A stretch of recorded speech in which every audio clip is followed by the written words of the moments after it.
everybody? Welcome back to TTB Ravens Media. And the Baltimore Ravens have just taken down the Pittsburgh Steelers Saturday before Christmas. Obviously, we play again in 4 days. So do the Steelers. But now both teams sitting on top of the AFC North at 10-5. Lamar Jackson's first career win against the Pittsburgh Steelers in front of a home crowd. And I want to say it's only his second career win against the Steelers as a starter. I know the Ravens did beat them in 2019 with RG3 starting, but Lamar Jackson has had his struggles against the Pittsburgh Steelers. But this game, he came out and he played Lamar Jackson football. He was fantastic. But someone who was even more fantastic was Derrick Henry. I mean, he went out there and just proved a point, I think would be the best explanation that I could give, because he had 160 yards, I want to say. I'm going to pull up the stats right now. Derrick Henry finishes the game with 24 carries, 162 yards. Also phenomenal in the pass game. I believe he caught 2 passes and had a big screen, 2 catches, 27 yards. He went out there and, him and Lamar Jackson showed that we have each other's back. The Ravens had their I hate to say characteristic fumbles against the Steelers. But the benefit was they jumped on top of them. I believe they fumbled the ball 3 times. Desmond King fumbled on 2 punts. He muffed one and then fumbled on the other. And then Lamar Jackson had the fumble. But every single time we were able to jump on top of those fumbles, which felt like the first time ever that the Ravens had like a bad break still go their way against the Pittsburgh Steelers. But Void, absolutely MV3 and King Henry back at it. I don't necessarily, this is a game that is putting Lamar Jackson in the, MVP frontrunner seat by any means. But I think because it's technically a nationally televised game, this is a game that, if you were watching football, this is the only game that you were watching in the NFL. Obviously, there's college football playoff games going on as well. Go Texas, go Ohio State tonight, go Boise State. Those are kind of the 3 teams that I like in the college football playoff. Those are actually 3 of my favorite colleges as well. So hopefully they're able to pull it out. But when you look at Lamar Jackson and what he's done in prime time, it's fantastic. But yeah, he did throw the interception. But the 3 touchdowns statistically are going to look great. Again, MVP isn't something that I like necessarily. I'm like, oh my gosh, I need Lamar Jackson to win one. I'm like, I honestly don't really care. Like Josh Allen's a fantastic player. Like Josh Allen, nice guy as well. I met Josh Allen once, but fantastic. Like if he gets an MVP, like I don't really care. Like sure, Lamar Jackson is having a fantastic season. So is he. So like, winning MVP is not necessarily the forefront of my mind when I'm watching the Ravens, when I'm watching other teams. Like, I just want to go out there and see the Ravens play well. I want to see them make the playoffs. I want to see them make a playoff run. I want to see them win the Super Bowl. Like that's what I want to watch. Like, I don't care about regular season MVP. I don't think Lamar Jackson cares about regular season MVP. The only number that I care about at the end of the game is win-loss. 1 win, 0 loss. That's what I want. And this game, the Ravens came out. Lamar, 15 completions, 23 pass attempts. I said in the pregame stream, if the Ravens put up 20 points, I think they win this game for sure. I felt like the Ravens defense was playing well, and they really did. I think that they finally were able to put together game-changing plays. It feels like too often the Ravens, they might have one. They might have one great play, but they're not able to really convert it into points. And I felt like, after the Derrick Henry run, which was potentially a game-changing run, I was like, boom, we put him away. The interception happens. I'm like, oh, again, like we're going to choke to the Steelers now. Like we're only up 7. Like the Steelers just got the ball. I was pretty demoralized after the interception. And again, I don't know if that's 100% on Lamar. I think that's a miscommunication. Bate was running a drag. He didn't complete the drag. He stopped. He probably saw the coverage. He was like, hey, I'm going to sit, just be an open target. Lamar didn't. Lamar tried to throw a sidearm, so we might not have seen Bate sit. Throws the pick. Minka makes the catch. Good play by the Steelers defense. Don't want to say like, it's just a miscue. Like, no, bad play from the Baltimore Ravens. Great play by the Steelers defense. But then Marlon comes back. And Marlon, like he's done in so many games this year. I would guess 3 or 4 times this year Marlon has been the guy that won the Ravens the game. You look at what he did against the Bengals back when we came back and beat Cincinnati the first game. Marlon has the pick on that slant route to Jamar Chase, right? It was like we felt like we couldn't get a stop. The Steelers get the ball back. They're potentially going to tie it up. They just had a huge play, and it's like, oh no, I don't really know what's going to happen. Pick six, taunts Calvin Austin into the end zone. I'm like, yes, like this is exactly what the Ravens defense needed. Not only a spark for the game, but maybe a spark for the rest of the season, showing that, hey, they can score on defense too. This was their first touchdown all year on defense. And when you look back at what the Ravens have done the last few years, or at least Ravens defenses with Lamar Jackson, it felt like they were, they could always score a touchdown. You could go back to Marcus Peters, who ironically had a pick six against Russell Wilson back in 2019. Like he would get a pick six. Kyle Hamilton had a pick six last year. Felt like, remember when Patrick Ricard had the strip sack on Joe Burrow, and then I believe it was Tyus Bowser picked it up, scored a touchdown. It was like they'd force fumbles, they'd do all this stuff. It's like it hasn't been happening this year. They've gotten some interceptions, mostly from Marlon Humphrey. Again, baller, stud, be the change, 100%. He's clutch. He's making the plays in the right moments. That's why he's been one of the best corners in the NFL. And I think he'll be an all-pro this year. I don't know if he'll get the votes, the recognition to get first-team all-pro, but I think second-team all-pro at least is in the cards. I think he's without a doubt Pro Bowler. Hopefully we don't see him in the game. Hopefully we're playing in the Super Bowl. But fantastic game from Marlon Humphrey. Fantastic game from this Ravens defense. The plays that the Steelers were able to score on, they came after, some – not necessarily errors, but like good plays by the Steelers, right? Russell Wilson's rolls out, hits Ben Skoranek.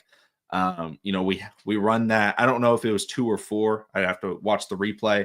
But we basically have 2 wide safeties. They hit Allen Robinson on the deep dig, get to the 1 yard line, hard play action, touchdown pass, and then the Malik Harrison, it was a good play by Malik. That's just not necessarily a strong suit. I was surprised he was, in on the play, but maybe that's just,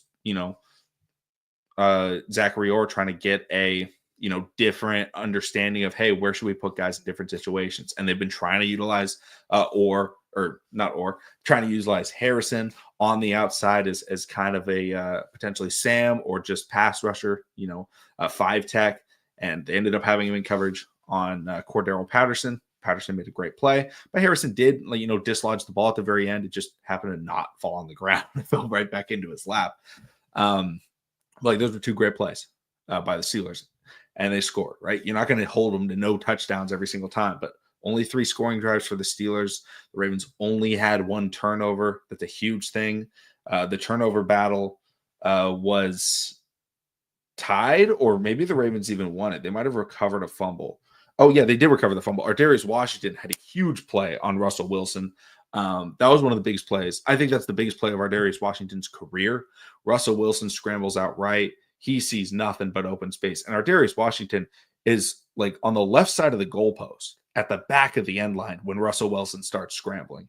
And he makes a beeline for about the 5 yard line, meets him there, lowers the shoulder, clean hit, hits him low. And Russell Wilson, this isn't, it's not 2015, this isn't prime Russell Wilson. He hasn't done as much scrambling as he used to. He's not holding the ball super tight. I don't think there was any part of Darius that got, body on ball, but it just, the hit was so jarring that Russ loses it.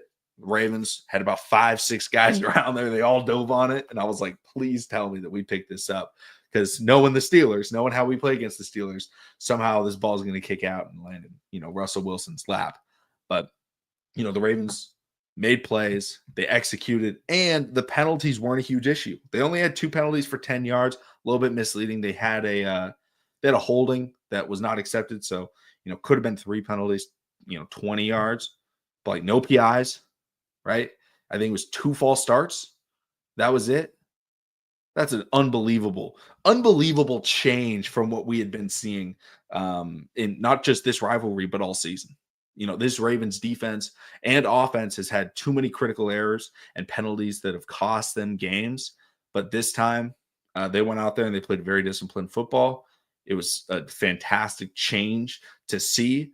And I hope that they can keep building on it. Game in 4 days against the Houston Texans, who just lost to the Chiefs, but that's a good football team, and hopefully Tank Dell.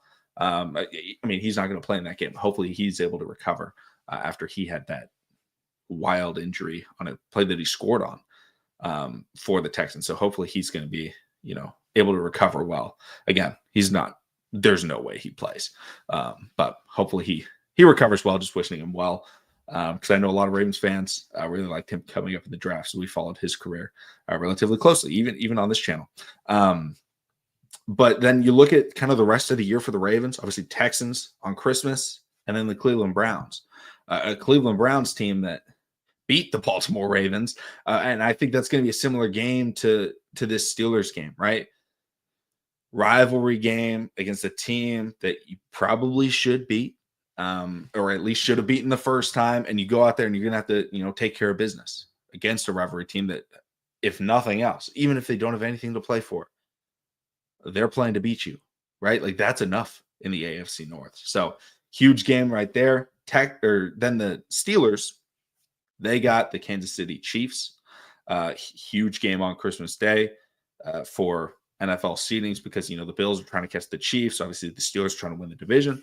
So it's Chiefs and then the Bengals. The Bengals, who could potentially be a wild card team. If you look at the standings, they would need. I think they need the Broncos to lose out. Yeah, I think it's the Broncos to lose out.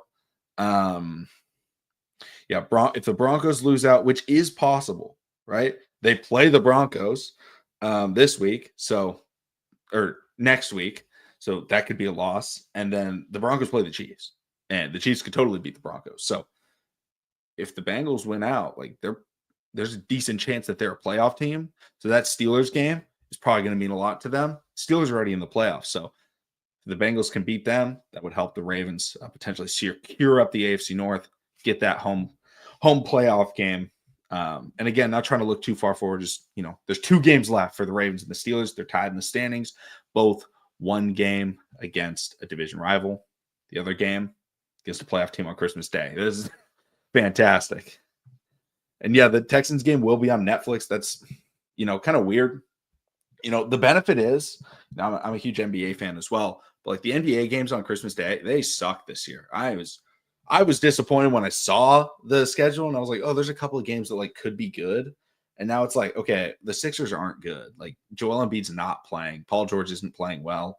McCain is now out and they're playing the Celtics. Like they're probably going to get run through. The Knicks, they're playing the Spurs. That could potentially be interesting. But like Lakers, Warriors, like it's not like there's like superstar teams, right? There's no Cavs, there's no OKC, there's no Memphis. Those are 3 of the best. No Houston.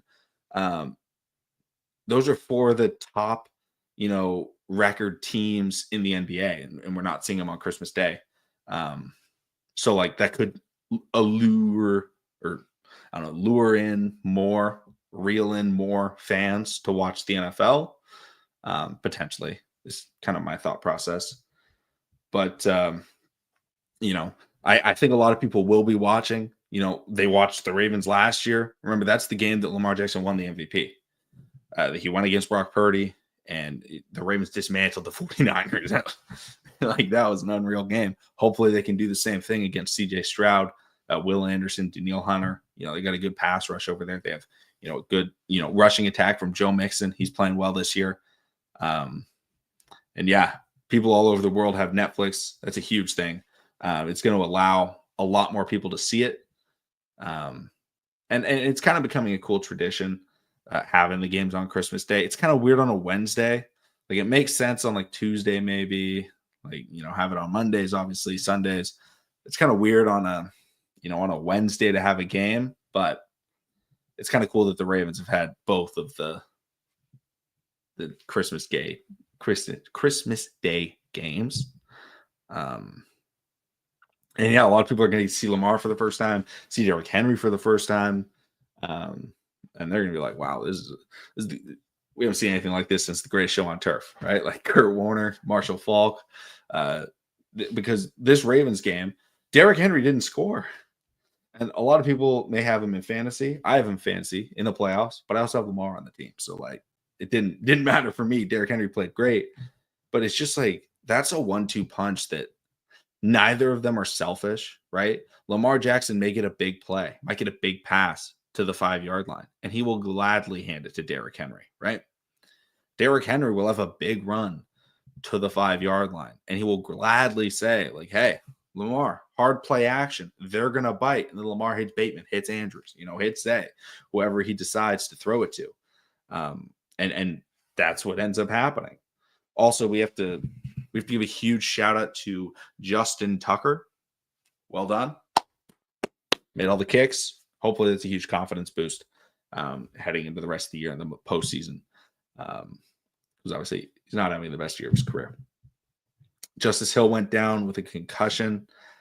That could be big. I almost wonder if maybe we get a battle between Rasheen Ali and Keaton Mitchell, who's going to be that RB2, because Rasheen Ali is the bigger back between the two. He's going to be a better pass blocker. He's also going to be a better pass catcher. Keaton Mitchell's not the best pass catcher. He's not a horrible pass catcher. He's better than Derrick Henry. They're both better than Derrick Henry. But Keaton Mitchell's the speed back. They'll probably both be active if Justice Hill can't go on Wednesday. But it's going to be really exciting to see who that number 2 running back is. I also wonder if maybe we get some Zay Flowers runs. We've done a lot of fakes recently. I did like that we got the screen game back on tack. Also, like we did the screen game with Derrick Henry. I don't know why the Ravens haven't been necessarily trying that as much as they used to. They did it a few times early in the year. It worked out well. I don't even know if he's dropped one yet. He might have dropped one if he did, but it feels like, hey, it gets him moving.